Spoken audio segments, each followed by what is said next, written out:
ప్రాచీన కాలంలో ఉన్న మహిమైన రాజ్యం హస్తినపుర. అక్కడ ధర్మపరుడైన రాజు శాంతను పాలనలో శాంతి, సిరి సంపదలు వికసించాయి.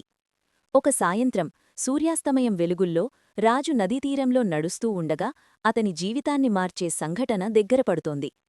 ఆ ప్రవహించే నీటిలోంచి ఒక దివ్యరూపం వెలిసింది. ఆమె గంగ. అందం, ఆధ్యాత్మికత కలిసిన దేవి. ఆమె అందానికి ముగ్ధుడైన శంతను తన హృదయాన్ని ఆమెకు అర్పించాడు.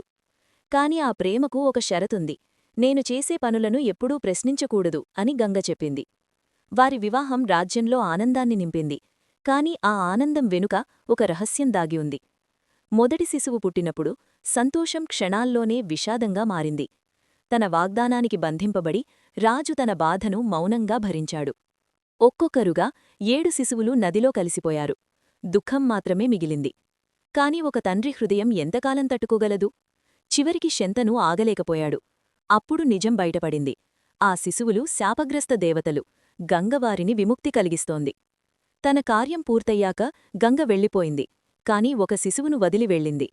కొన్ని సంవత్సరాల తర్వాత ఆమె తిరిగి వచ్చింది. ఒక మహాయోధుడిని తీసుకొచ్చింది. భీష్ముడు. శక్తి, ధైర్యం, జ్ఞానం కలిగిన యోధుడిగా ఎదిగాడు. ఇక మరోసారి విధి కదిలింది. రాజు మనసు సత్యవతి వైపు లాగబడింది.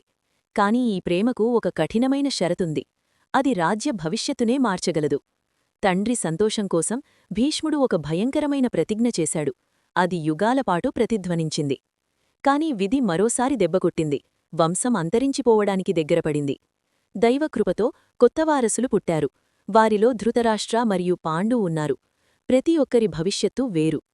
కాని ఒక క్షణం, ఒక శాపం మొత్తం వంశం గమ్యాన్ని మార్చింది.